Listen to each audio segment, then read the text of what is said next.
오늘은 대림절 첫 번째 주일입니다. 이 시간 다 같이 일어나셔서 경배 찬송 28장을 부르시면서 하나님을 예배하겠습니다.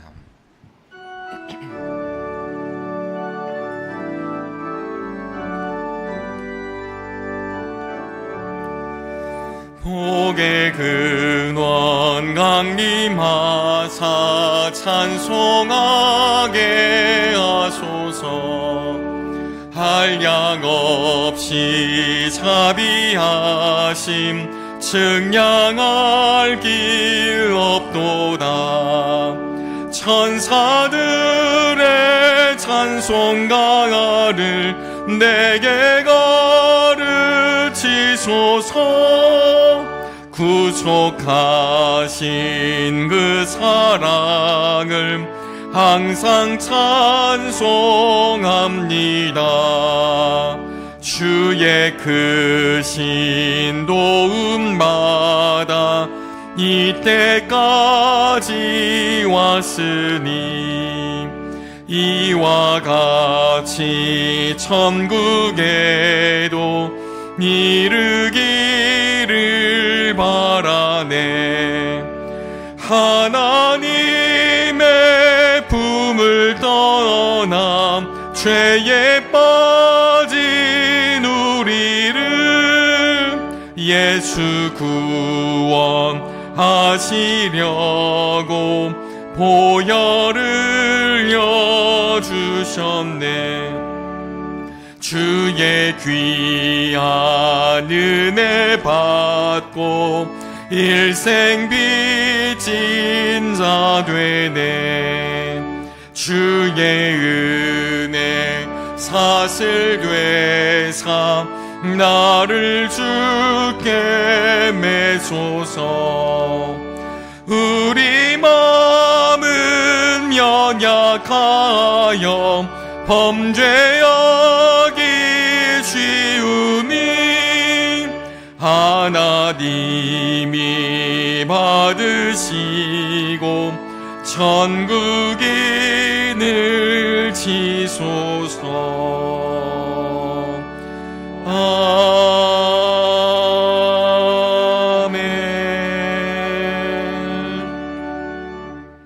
보라, 내가 이스라엘 집과 유다 집에 대하여 일러준 선한 말을 성취할 날이 이르리라. 그날 그때에 내가 다윗에게서 한 공의로운 가지가 나게 하리니 그가 이 땅에 정의와 공의를 실행할 것이라. 아멘.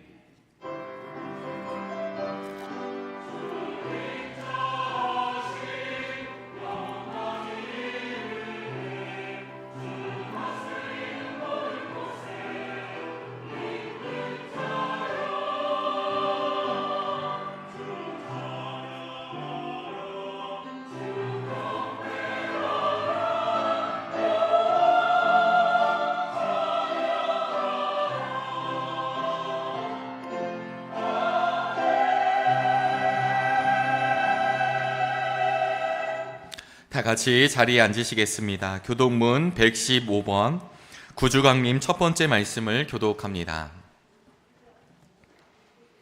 성문으로 나아가라, 나아가라. 백성이 올 길을 닦으라.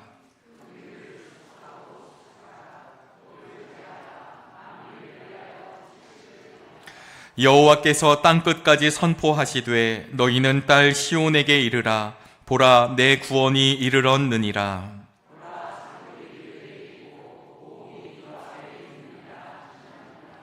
사람들이 너를 일컬어 거룩한 백성이라 여호와께서 구속하신 자라 하겠고,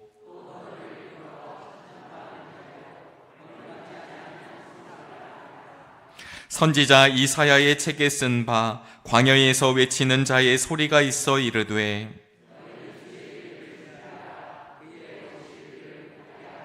모든 골짜기가 메워지고 모든 산과 작은 산이 낮아지고 모든 육체가 하나님의 구원하심을 보리라 함과 같으니라. 아멘. 사도신경으로 우리의 신앙을 고백합니다. 전능하사 천지를 만드신 하나님 아버지를 내가 믿사오며 그 외아들 우리 주 예수 그리스도를 믿사오니 이는 성령으로 잉태하사 동정녀 마리아에게 나시고 본디오 빌라도에게 고난을 받으사 십자가에 못 박혀 죽으시고 장사한 지 사흘 만에 죽은 자 가운데서 다시 살아나시며 하늘에 오르사 전능하신 하나님 우편에 앉아 계시다가 저리로서 산 자와 죽은 자를 심판하러 오시리라. 성령을 믿사오며 거룩한 공회와 성도가 서로 교통하는 것과 죄를 사하여 주시는 것과 몸이 다시 사는 것과 영원히 사는 것을 믿사옵나이다. 아멘.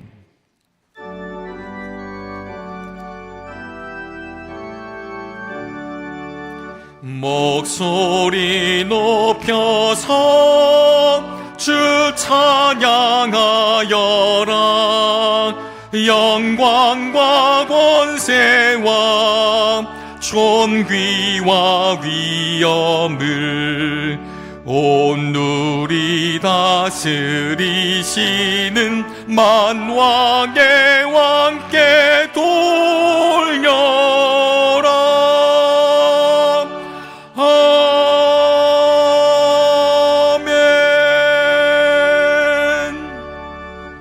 노찬호 장로님께서 오늘의 기도를 인도해 주시겠습니다.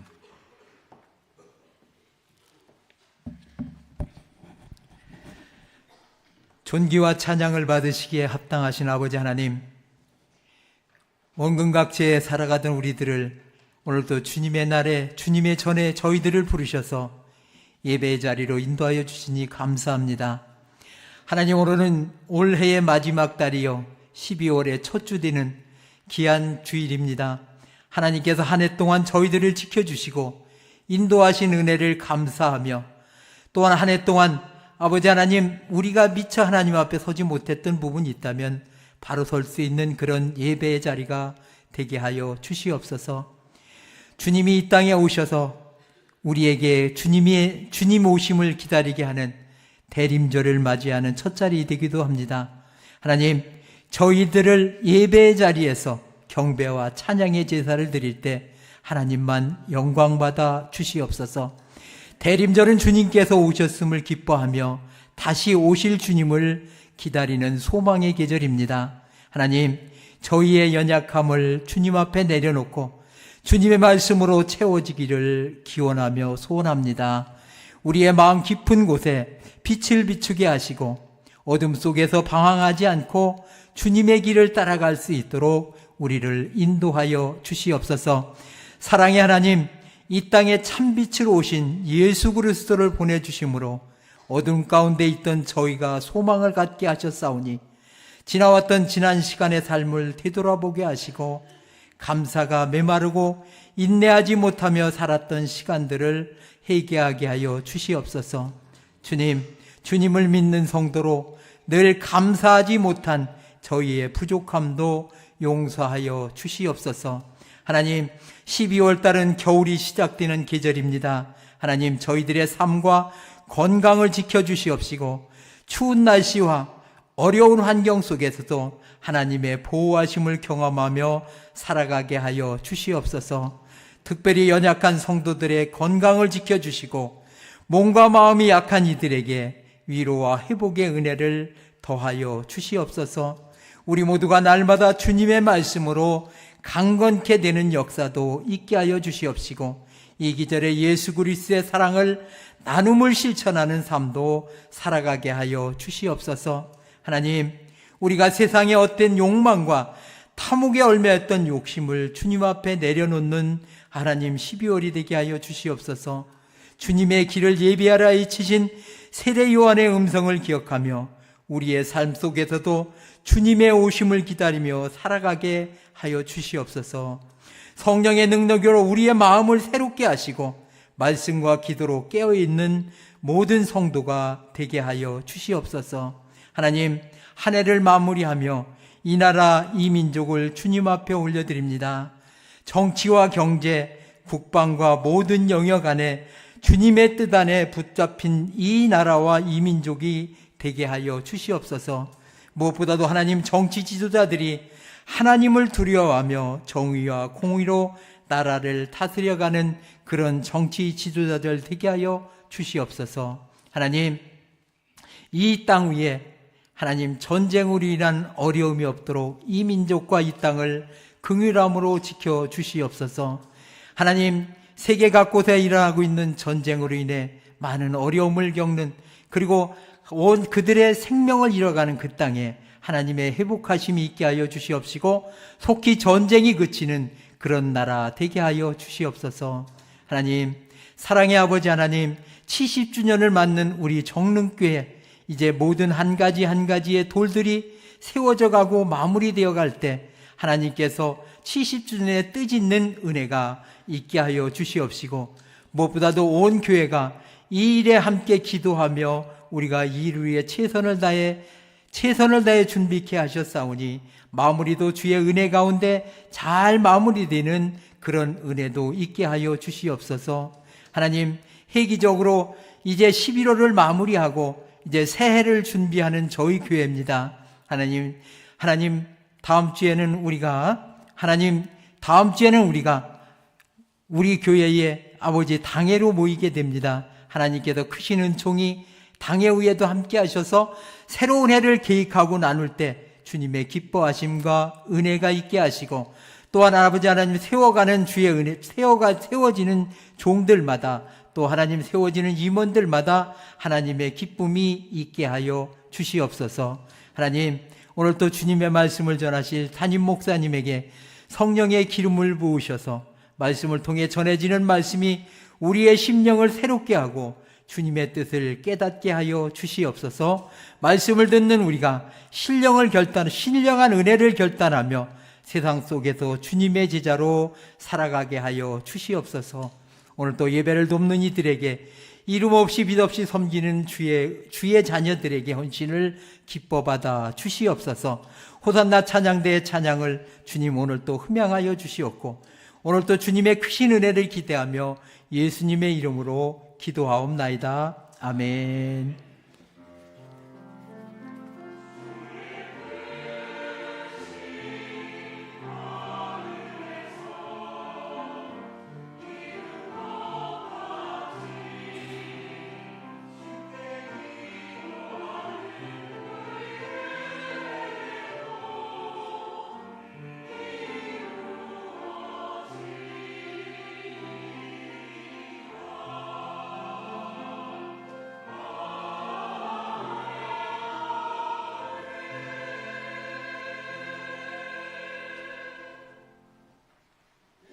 샬롬, 주님의 평화가 함께 하시기를요. 대림절을 맞아 우리의 마음에 주님을 향한 기다림의 초가 환하게 켜지기를 소망합니다. 겨울의 한 복판을 지나는 이때에 우리의 몸과 마음이 주님으로 인해 늘 따뜻해지기를 기도하며 12월 첫째 주일 교회 소식을 전합니다. 오늘 오후 예배는 총 6교회 헌신 예배로 드립니다. 진검다리 성교회에서는 멘토와 함께하는 진로 박람회를 오늘 오전 11시 30분부터 지하 1층 로비에서 진행합니다. 정릉교회 성도님들로 구성된 멘토단이 자녀들을 위해 진로를 안내하는 자리입니다. 성도 여러분의 많은 관심과 기도로 함께 해주시기 바랍니다. 각 성교회 총회를 오늘까지 진행하여 주시고 결과를 1층 사무실로 알려주시기 바랍니다. 다음 주 성서주일을 맞이하여 민영진 교수님을 초청하여 말씀을 들으며 2부 예배 시에는 창립 70주년을 맞아 정릉교회 전교인이 참여한 새번역 필사 성경을 봉헌합니다. 2024 당회가 다음 주일 2부 예배 후에 하임 예배실에서 있습니다. 대상자들께서는 보고서를 작성하시어 사무실로 제출해 주시기 바랍니다. 12월 22일 성탄 축하 발표의 자리에 참여할 팀 혹은 개인을 모집합니다. 모든 세대가 함께 축하하는 성탄의 자리를 마련하고자 하오니 참여하실 분들께서는 게시판에 신청해 주세요. 유아 포함 어린이부터 성인을 대상으로 2024 성탄절 세례 신청을 받습니다. 오늘까지 사무실에 신청해 주시기 바랍니다. 2025년 교회 달력이 나왔습니다. 속장님들께서는 수령하셔서 각 속도원들에게 배부해 주시기를 바랍니다. 모임 안내입니다. 새가족위원회가 오늘 오전 9시 30분 새가족실에서 기도회가 있으며 12월 정기기획위원회가 오후 12시 30분 기획위원실에서 있습니다. 교우 소식입니다. 먼저 허정 집사님께서 할머니가 되셨습니다. 장녀인 오주연 집사님의 등남 소식인데요. 하나님께서 허락하신 아름다운 생명을 통해 기쁨과 감사가 날마다 넘치는 믿음의 가정 되시기를 기도합니다. 다시금 축하드립니다. 김승범 작가님께서 정릉교회의 사진액자를 기증해 주셨습니다. 지하 1층 쉴만한 물가 입구에 전시되어 있는데요. 오고 가면서 사진의 의미를 잘 품었으면 좋겠습니다. 치유해 주신 은혜에 감사하고 범사에 감사하며 식사를 대접해 주시고 생일을 감사하고 어머님을 추도하며 시아버지 장례를 마치고 화분을 봉헌하신 분들에게 감사드립니다. 아울러 정릉교회 예배와 사역을 위해 함께 섬겨주시는 모든 분들에게 고마운 마음을 전합니다. 이 시간에는 사진으로 지난 한 주간을 돌아보는데요. 지난 주일에는 정릉교회 창립 70주년을 기념하며 역사 전시실 개관식이 있었습니다. 지나간 정릉교회 역사를 되돌아보고 새로운 미래를 바라보며 역사 전시실을 개관하게 되었는데요. 테이프 커팅과 제막식 등 순서마다 온 교우가 기쁜 마음으로 축하의 자리에 함께하였습니다. 역사 전시실 장소는 쉴만한 물가로도 운영이 되는데요. 지하 1층에도 새롭게 단장하여 오픈한 쉴만한 물가를 통해 교우들이 함께 모여 삶과 믿음을 나누고 즐겁게 교제하는 의미 있는 장소가 되기를 바랍니다. 지난 금요일에는 금요 기도회 후에 성탄 점등식이 있었습니다. 첫눈을 맞이한 후 추운 날씨 속에서도 함께 참여한 모든 성도들이 기쁜 마음으로 성탄 점등식에 함께하였답니다. 가장 어두웠던 이 땅에 빛으로 오셨던 예수님을 기억하고 바라보면서 환하게 밝히는 촛불처럼 우리들도 어두운 곳을 밝히는 성도의 삶을 살아가기를 소망해 봅니다. 2024년 마지막 달인 12월의 첫날이지만 사실 교회력으로는 새로운 한 해가 시작되었습니다. 언제나 우리를 새롭게 하시는 주님의 손길을 붙잡고 은총의 숲을 꿈꾸는 사람들답게 믿음의 한 해를 함께 행복하게 걸어가면 좋겠습니다. 지금까지 은총의 숲을 꿈꾸는 사람들이 모인 정릉교회 교회 소식이었습니다. 자세한 내용은 주보를 참고해 주시기 바랍니다. 오늘의 성경 말씀은 예레미야 33장 14절에서부터 16절까지의 말씀입니다. 하나님의 말씀이 선포될 때 자리에서 일어나시겠습니다. 고지영 권사님께서 하나님의 말씀을 봉독합니다.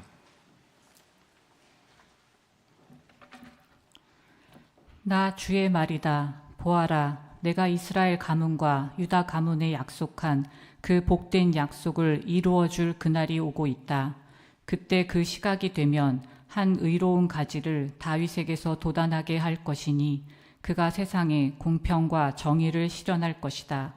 그때가 오면 유다가 구원을 받을 것이며 예루살렘이 안전한 거처가 될 것이다. 사람들이 예루살렘을 주님은 우리의 구원이시다 하는 이름으로 부를 것이다. 아멘.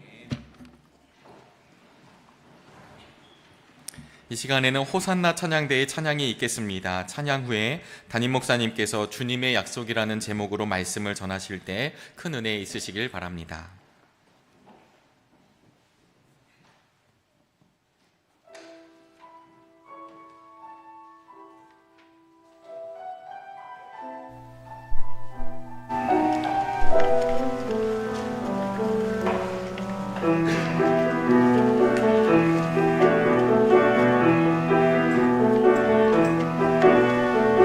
기다린 구원의 주님 이제 오시리라 여기시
우리 기도드리겠습니다. 하나님은 삐뚤어진 시대에도 똑바로 글을 쓰십니다. 하나님은 깨어진 마음에도 사랑으로 글을 쓰십니다. 이 시간 우리의 마음 형편하시는 주님, 우리의 깨어진 마음에도 주님의 말씀을 새겨 주옵소서. 예수 그리스도의 이름으로 기도드립니다. 아멘. 우리를 예배의 자리로 불러주신 주님의 은혜 감사드립니다.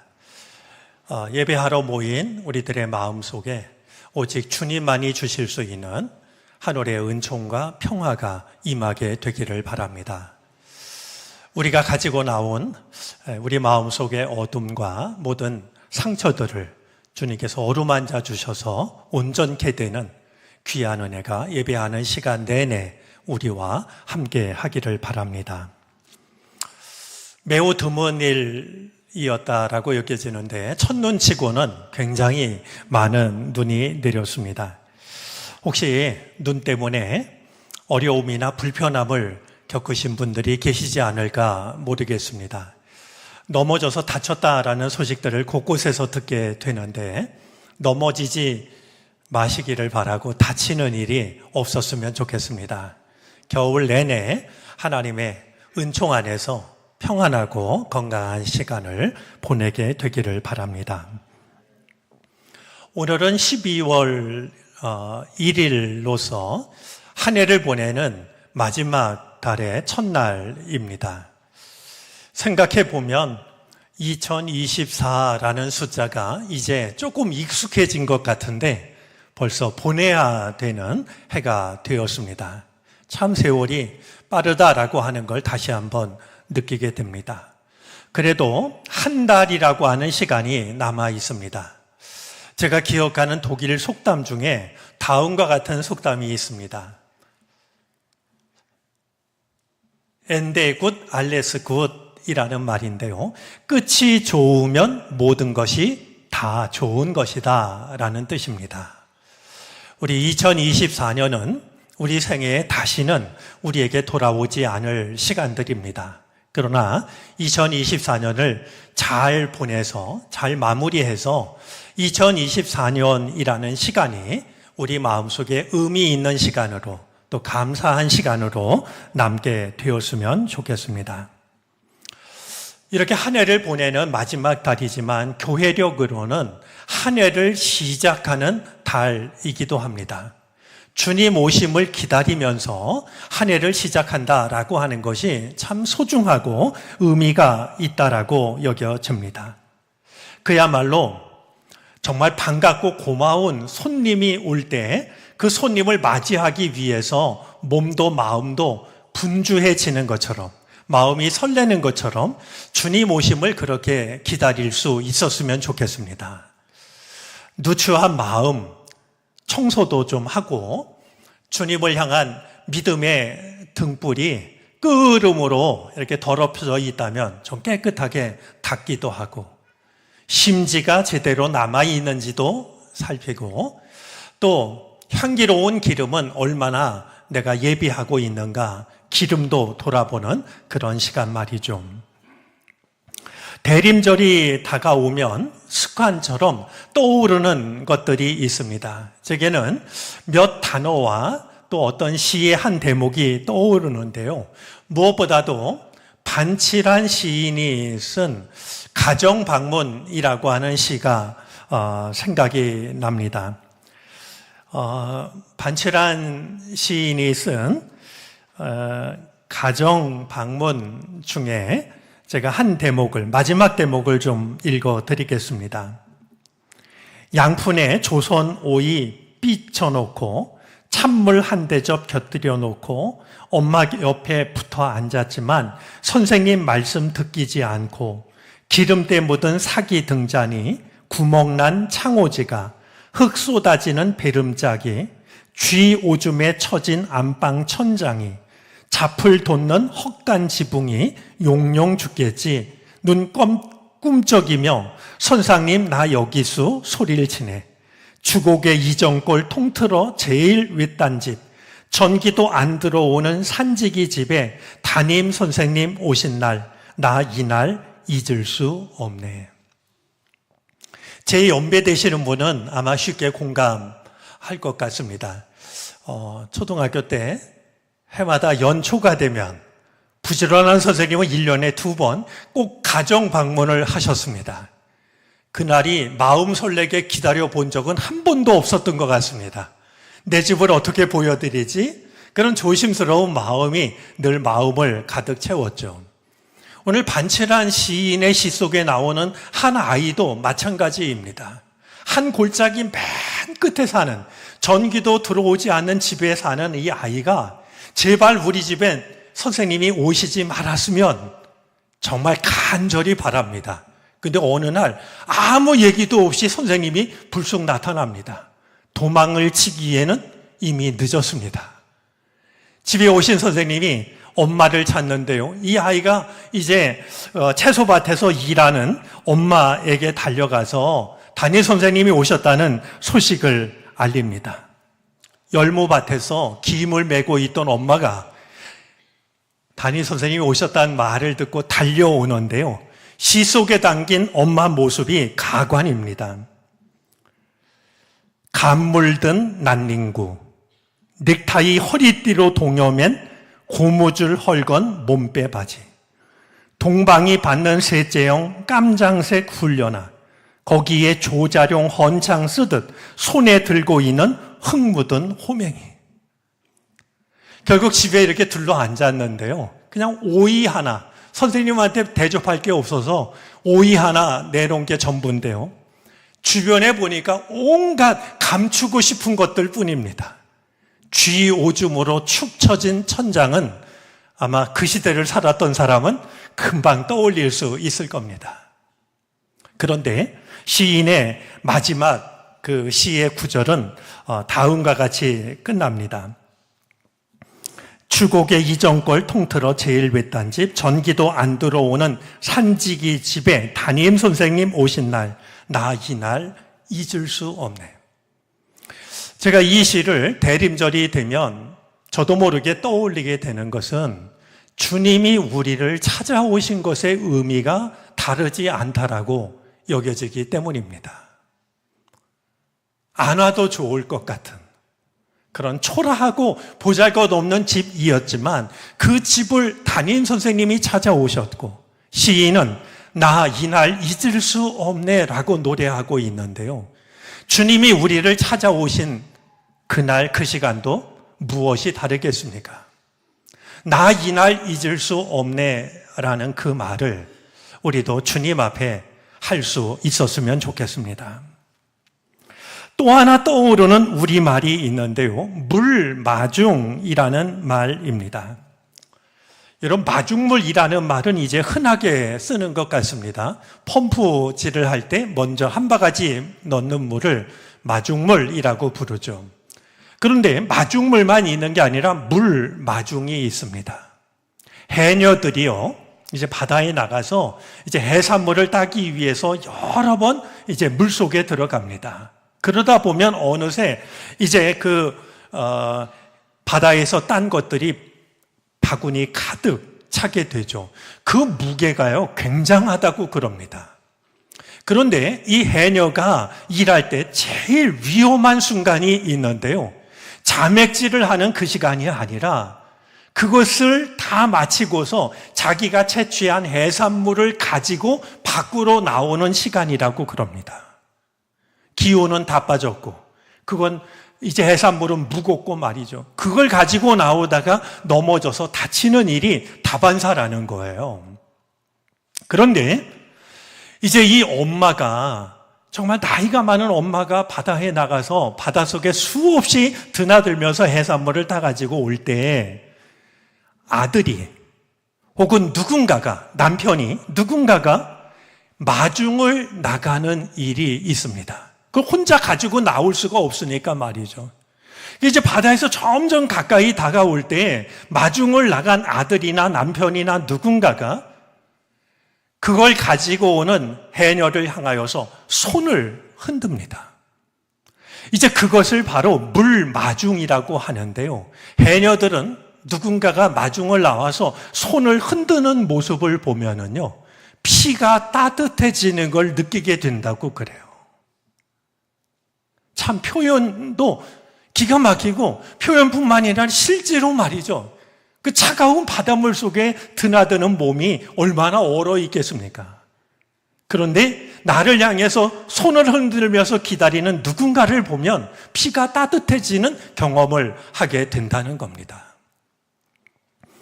저는 예수님께서 우리에게 물마중을 하신 적이 있다라고 생각을 합니다. 골고다 십자가 위에서 물마중을 하셨습니다. 이제 주님이 우리를 다시 찾아오는 이 계절은 우리가 주님을 물마중해야 할 때가 아닐까? 오세요, 주님. 얼마든지 오세요. 이제는 우리가 물마중을 해야 할 때라는 생각입니다.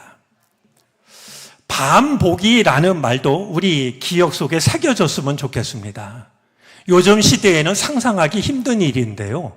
옛날에는 이제 시집을 가고 나면 정말 딴집 사람이 되었습니다. 친정 어머니도 시집 가는 딸에게 너 이제 그 집 귀신 되라고 말이죠. 이 얼마나 서러운 말이겠습니까만 현실이 그랬죠. 시집살이 정말 눈물 나는 순간이 많은데요. 그러다가 한번 친정을 갈 일이 있으면 그날이 얼마나 기쁘고 설렜겠습니까? 하지만 예전에는 친정을 마음대로 다녀올 수가 없었습니다. 친정 부모나 형제를 만날 일이 있으면은요, 먼저 시댁의 허락을 받아야 됐는데요. 허락을 받고 나서도 그냥 친정을, 꿈에도 그리던 친정을 가는 게 아니라 이 시집간 딸이 말이죠. 시집이 있는 곳에서 친정 절반쯤을 걸어옵니다. 그러면 친정 부모, 형제들이 시집간 딸이 살고 있는 집의 절반쯤을 걸어와서 중간에서 만나는 겁니다. 군대 간 아들 면회 온 것처럼 말이죠. 바리바리 싸가지고 온 음식을 먹이고 이미 손이 거칠어진 딸의 그 손을 붙잡고서 말이죠. 네가 얼마나 고생스럽냐고 그 딸을 부둥켜 안고 눈물을 흘리는 그 시간을 가리켜서 반복이라고 불렀습니다. 주님은 언제나 우리를 먼 길을 걸어서 찾아오십니다. 우리가 가만히 앉아서 주님을 맞이하는 것은 아무리 생각해도 도리가 아니라고 여겨집니다. 주님을 만나러 나가는 반보기의 시간이 대림절이 아닐까 하는 생각을 때마다 하게 됩니다. 가만히 앉아서 나를 만나러 오시는 주님을 기다리지 마시고 최소한 절반쯤은 걸어 나가서 주님을 만날 수 있는, 주님을 맞이할 수 있는 대림의 시간이 되어지기를 바랍니다. 오늘 성서 일과로 우리에게 주어진 오늘의 본문은 예레미야서입니다. 예언자 예레미야의 삶 속에는 두 개의 시간대가 겹쳐 있습니다. 신앙적으로 타락했던 시간이 오래도록 이어지던 때에 요시야 왕이 나타나서 요시야 왕이 종교 개혁을 일으킵니다. 예레미야는 바로 그 요시야 왕의 종교 개혁을 경험했던 바로 그 사람 중에 하나가 예레미야였던 겁니다. 또 하나의 겹친 시간이 있었는데요. 결국 하나님의 말씀에 귀를 기울이지 않던 이 유다가 멸망을 당해서 나라를 빼앗기고 성전은 잿더미가 되고 예루살렘에 살던 하나님의 백성들이 바벨론으로 끌려가는 것을 예레미야는 목격했습니다. 이 격동의 시대의 예언자로 부름받은 예레미야는 때로는 백성들을 향하여서 심판의 말씀을 외쳐야 했고 때로는 위로의 말씀을 전해야 했습니다. 그런 점에서 예레미야 30장으로부터 33장은 특별한 의미를 갖습니다. 이스라엘 백성들을 향하여서 심판의 말씀을 외치던 예레미야가 이 30장으로부터 33장에 이르러서는 위로의 말씀을, 회복의 말씀을, 약속의 말씀을 전하고 있기 때문입니다. 예레미야와 관련해서 우리가 잘 알고 있는 일화가 있습니다. 예레미야가 아나돗에 있는 밭을 삽니다. 예레미야의 고향이었던 아나돗의 밭을 살 때 이 아나돗은 이미 바벨론에게 빼앗긴, 정말 그런 당시에 이 밭을 산다라고 하는 것은 지극히 어리석은 일에 불과했습니다. 아니, 나라가 벌써 함락이 돼가지고 바벨론에게 나라를 빼앗겼는데 빼앗긴 땅을 산다고 그게 내 땅이 될 리가 있겠습니까? 그런데도 예레미야는 정식 계약을 맺고 증인을 세우고 제값을 치르고 땅을 삽니다. 하나님께서 이 땅을 반드시 우리에게 회복시켜 줄 것이라고 하는 사실을 예레미야는 몸으로 보여주었던 겁니다. 오늘 본문이 담긴 33장 1절에 따르면 예레미야는 지금 근위대 뜰에 갇혀 있으면서 주님의 말씀을 전합니다. 거듭된 죄와 반역으로 고난을 당하고 있는 백성들에게 위로와 회복의 말씀을 거듭해서 전하고 있는 하나님의 모습 속에는, 한 예언자의 모습 속에는 당신의 백성을 향한 포기할 수 없는 사랑이 담겨져 있습니다. 어떤 경우에도 나는 너희를 향한 사랑을 포기할 수 없다라고 하는 하나님의 사랑, 예언자의 사랑이 전해지는 겁니다. 오늘 우리가 읽은 본문 14절부터 16절까지는 하나님께서 약속하신 회복의 약속 중에서도 핵심에 해당이 되는 내용입니다. 우리 성경은 조금 다릅니다만 성경 원어로 보면 14절은 보라라는 말로 시작이 됩니다. 보라라는 이 말은 다음에 이어질 말이 충분히 의미 있는 말이라고 하는 것. 그래서 이야기를 듣는 사람으로 하여금 경청할 준비를 갖추게 하는, 주목할 준비를 갖추게 하는 표현이 됩니다. 나라는 빼앗겼습니다. 성은 무너졌습니다. 함께 살던 사람들은 잡혀갔습니다. 이렇듯 절망적인 상황에 빠진 백성들에게 하나님께서는 도대체 어떤 위로의 말씀을 전하시는 것일까요? 어떤 희망을 약속하고 있는 것일까요? 그리고 그 말씀을 듣는 백성들은, 이미 도탄에 빠져버린 백성들은 그 하나님의 말씀이 어떤 의미로 들렸을까요? 저는 목회를 시작한 그날부터 지금까지 설교자로 살아오고 있습니다. 말씀을 준비할 때는 물론이고 말씀을 이렇게 전할 때에도 늘 저 자신에게 묻게 되는 질문이 있습니다. 혹시 내가 준비하는 말씀이, 혹시 내가 전하는 말씀이 세상이 얼마나 힘든 곳인지를 모르고 교우들이 얼마나 힘겹고 고통스럽게 사는지를 충분히 헤아리지 못한 채 좋은 말만 하고 있는 것 아닐까? 마치 욥의 세 친구가 욥을 찾아와서 욥이 얼마나 힘든지를 모르고 좋은 말만 늘어놨던 것처럼 내가 하고 있는 말이 그런 것은 아닐까? 늘 조심스러운 마음으로 저 자신을 돌아보게 됩니다.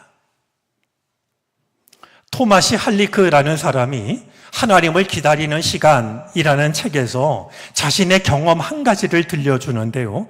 어느 날 그가 프라하에 있는 지하철을 타려고 보니까요, 벽에 누군가가 적어놓은 낙서가 눈에 띄었습니다. 낙서에는 이렇게 적혀져 있었습니다. 예수가 해답이다. 아마 누군가가 은혜를 받고 복음을 전하기 위해서 적었겠죠. 예수가 해답이다. 이런 낙서가 적혀져 있었는데 가만히 보니까 그 낙서 옆에 누군가가 덧붙여 쓴 낙서가 눈에 띄었습니다. 다음과 같은 글이었습니다. 그런데 문제가 뭐였지? 삶 속에서 일어나는 수많은 문제들이 무엇인지를 모르는 채 정답만을 말하고 있는 것은 아닐까. 말씀을 준비할 때마다, 이렇게 말씀을 나눌 때마다 마음이 조심스러워집니다. 과연 예레미야를 통해서 전해지는 하나님의 말씀을 이스라엘 백성들은 어떤 마음으로 들었을까요? 어디에도 희망을 찾아볼 수 없는 그런 절망적인 시대, 절망적인 상황에 빠진 백성들이 예레미야를 통해서 위로의 말씀, 회복을 약속하는 말씀을 듣게 되었을 때 그들은 어떤 마음으로 듣게 되었을까요?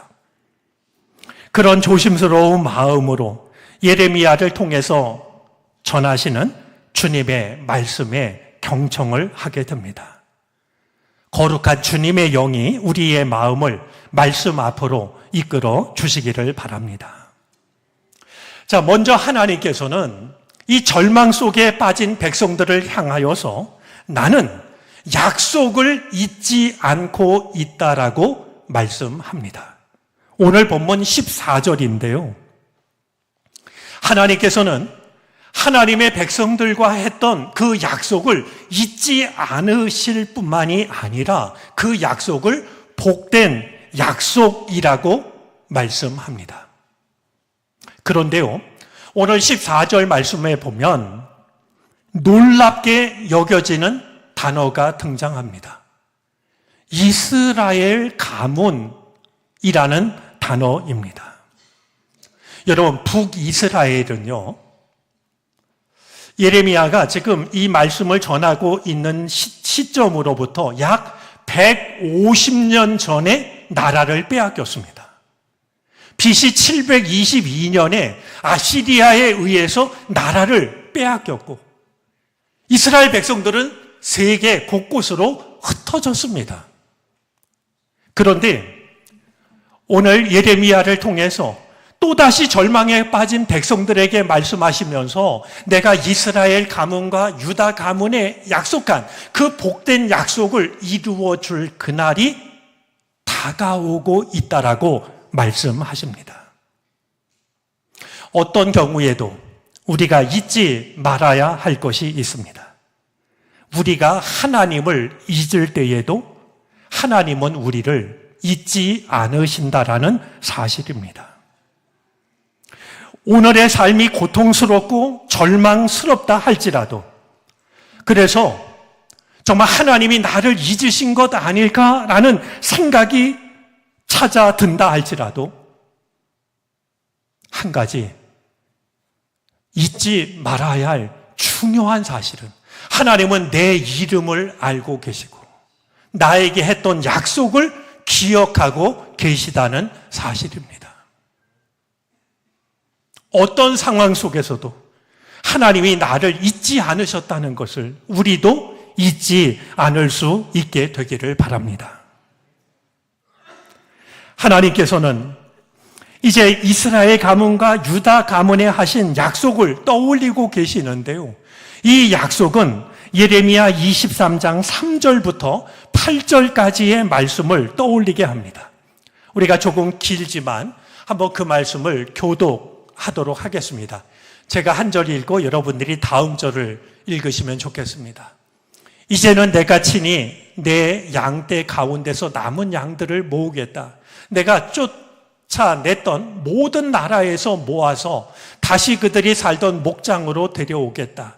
그러면 그들이 번성하여 수가 많아질 것이다.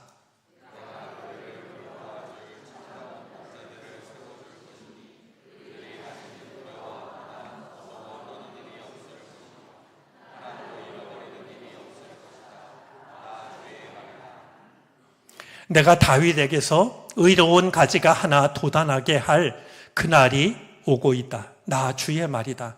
그는 왕이 되어 슬기롭게 통치하면서 세상에 공평과 정의를 실현할 것이다.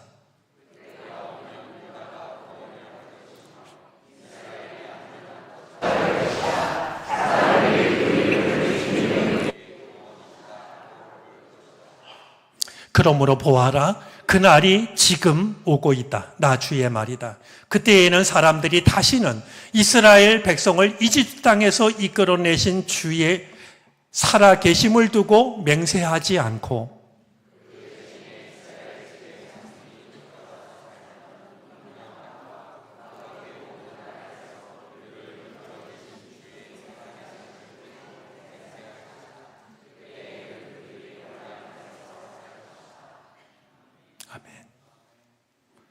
이 본문 속에는 당신의 백성을 회복하시려고 하시는 하나님의 계획이, 하나님의 의지가 담겨져 있습니다.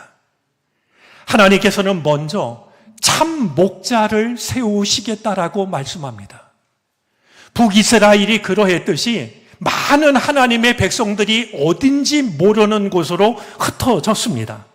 하지만 주님께서는 참 목자를 세워서 다시는 두려워하거나 무서워서 떠는 일이 없게 하겠다라고, 양들 중에서 하나도 잃어버리는 일이 없겠다라고 하나님의 약속을 스스로 확인하십니다. 뿐만이 아닙니다. 다윗에게서 한 의로운 가지가 돋아나게 할 것이라고 말씀합니다.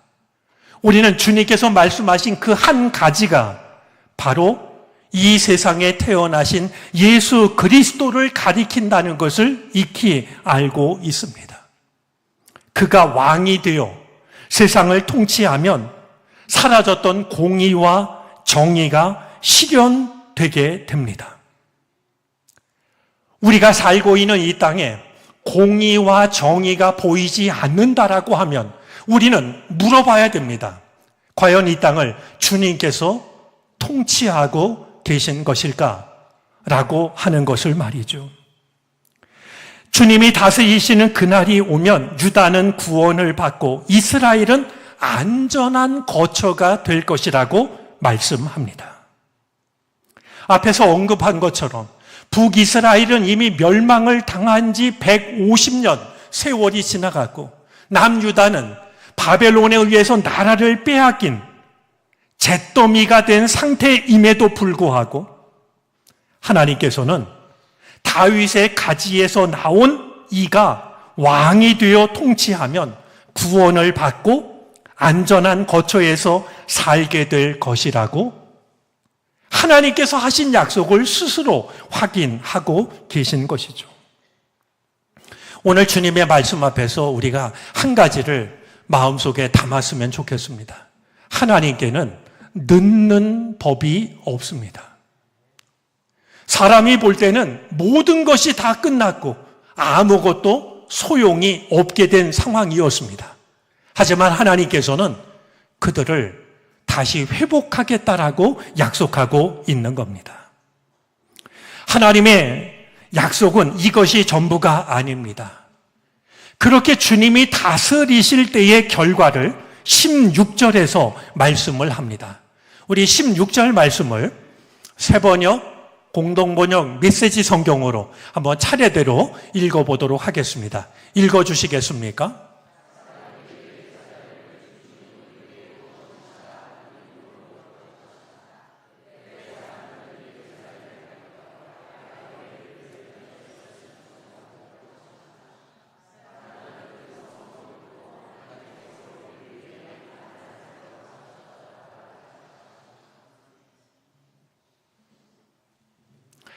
제 마음이 여러분에게도 전해졌으면 좋겠습니다.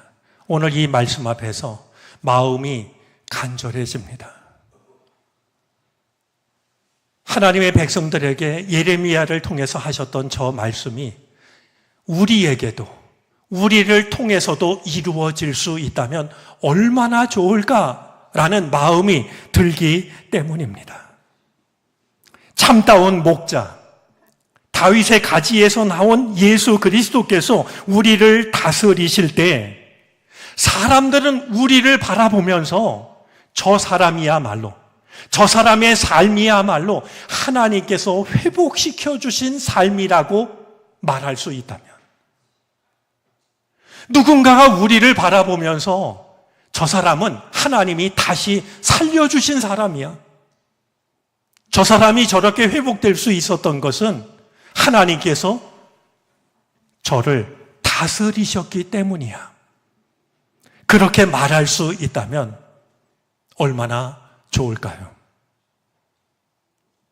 오늘 우리들의 상황이 이미 150년 전에 사라진 이스라엘처럼, 막 멸망을 당한 유다처럼 희망이 보이지 않는다 할지라도 주님은 우리를 향하여서 내가 너를 구원하겠고 내가 사는 땅이 안전한 거처가 되게 하겠고, 그런 너를 바라보는 사람들이 하나님께서 너를 구원하셨다라고 말하게 될 것이다. 일러주고 계시니 이 놀라운 은혜가 우리가 경험하는 하나님의 은총이 되어질 수 있게 되기를 바랍니다. 우리를 찾아오시는 다윗의 한 의로운 가지, 한 마리 양까지 포기하지 않는 참 목자 예수 그리스도를 마음에 모시는 시간이 되어지기를 바랍니다. 우리가 그분을 받아들일 때 하나님께서는 우리의 삶을 회복하실 것입니다. 그리고 우리를 바라보는 사람들은 하나님께서 저의 삶을 회복하셨다라고 이야기를 하게 될 것입니다. 이 주님의 선한 약속이 우리의 믿음 안에서 아름다운 꽃을 피우는 복된 대림의 계절이 되어지시기를 바랍니다. 기도하겠습니다.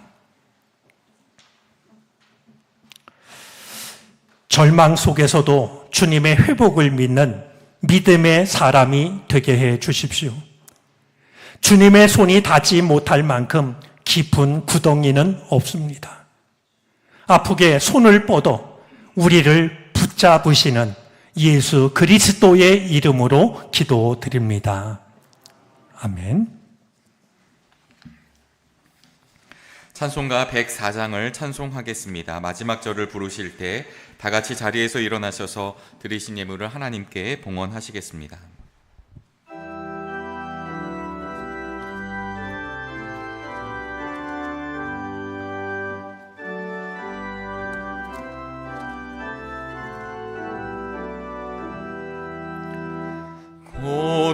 고도소서 임마누엘, 오 구하소서 이스라엘, 그 포로 생활고 달파 메시아 기다립니다.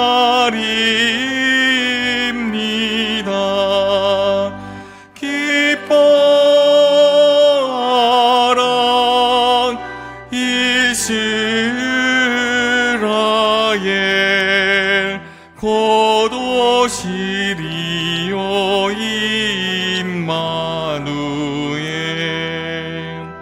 곧 오소서 지혜의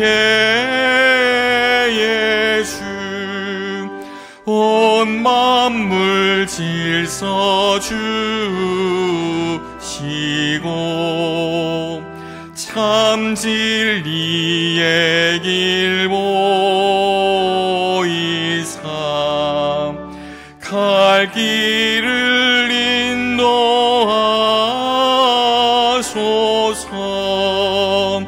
기뻐하라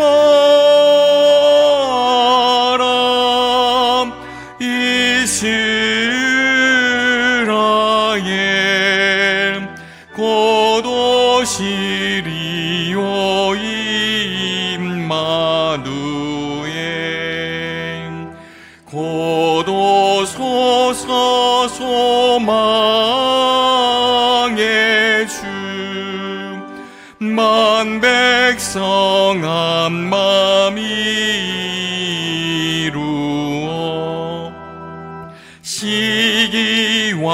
분쟁 없애고 참 평화 채워주소서.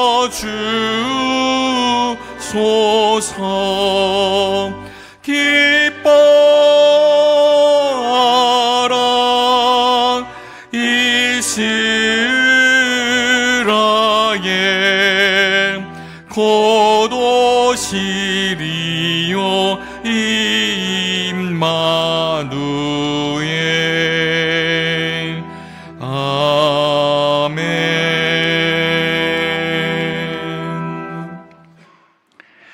대림절을 밝히는 첫 번째 촛불이 타오르듯이 주님을 기다리는 우리 믿음의 등불에도 주님을 향한 믿음의 빛이 꺼지지 않기를 원합니다. 오셔서 우리의 어둠을 빛으로 바꾸어 주시옵소서.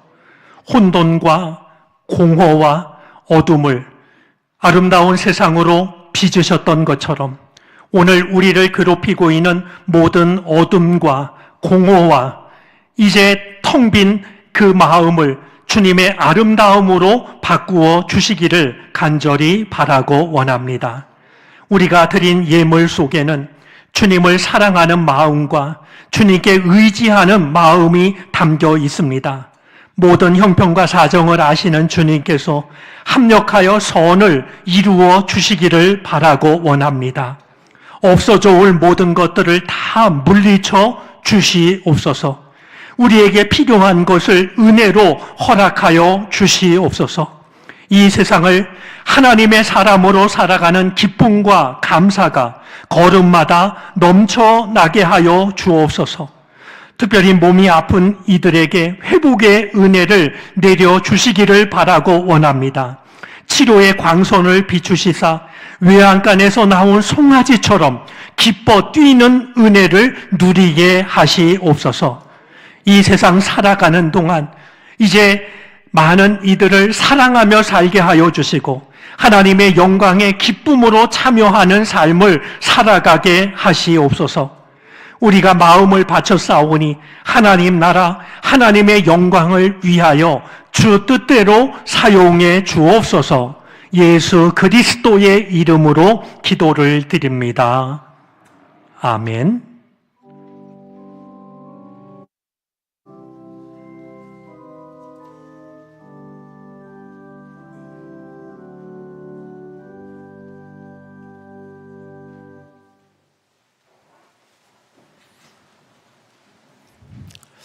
예, 성도의 교제 시간입니다. 먼저 우리 교회에서 신앙생활을 같이 하시기로 마음을 정하시고 등록하는 새 가족을 소개하고 환영하도록 하겠습니다. 먼저 소홍자 성도님이신데요. 잠깐 자리에서 일어나 주시겠습니까? 우리 같이 오신 분도 계시죠? 네, 우리 큰 박수로 환영하도록 하겠습니다. 네, 진심으로 환영합니다. 자리에 앉아 주시죠. 우리 또 한 분 계신데요. 한청금 성도님이십니다. 네, 앞에 계시군요. 따뜻한 박수로 환영하겠습니다.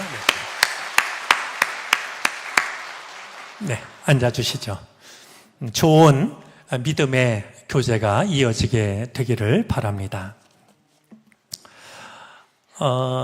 오늘 이 시간에는 아마 지하에서 우리 교우들로 구성된 진검다리 선교회 멘토 되시는 분들이 우리 어린이들, 학생들과 앞으로 어떤 길을 걸어갈 수 있을지, 어떤 꿈이 어떻게 가능한지 이것을 나누는 시간을 가지고 있을 겁니다.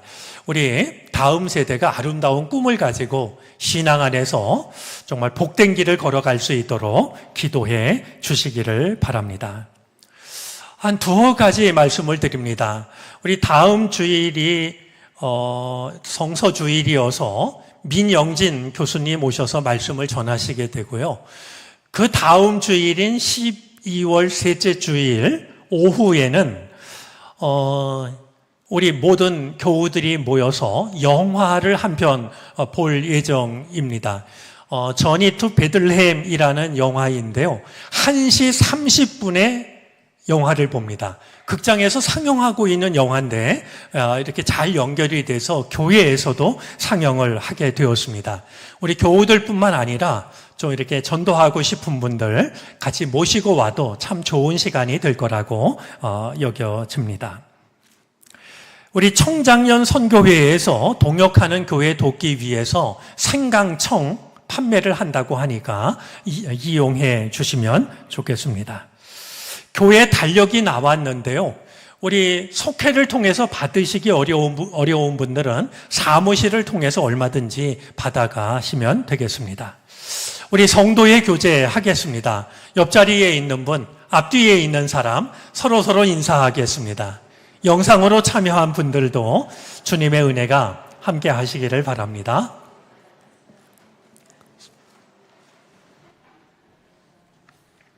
다 같이 일어나셔서 결단 찬송을 부르시겠습니다. 찬송 후에 담임 목사님의 축도로 예배를 마치겠습니다.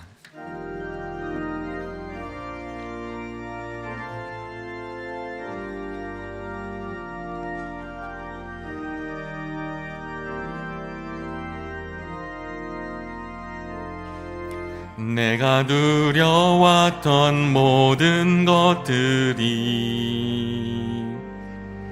내가 지나왔던 모든 시간이 내가 걸어왔던 모든 순간이 당연한 것 아니라 은혜였소. 아침 해가 뜨고 저녁에 노을 봄의 꽃향기와 가을의 열매 변하는 계절의 모든 순간이 당연한 것 아니라 은혜였소. 모든 것이 은혜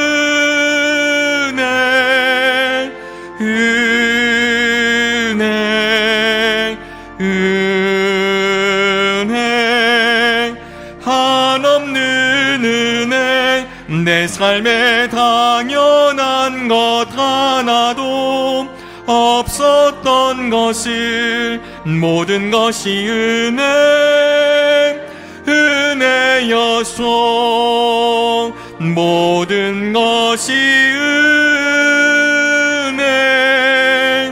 은혜 한없는 은혜.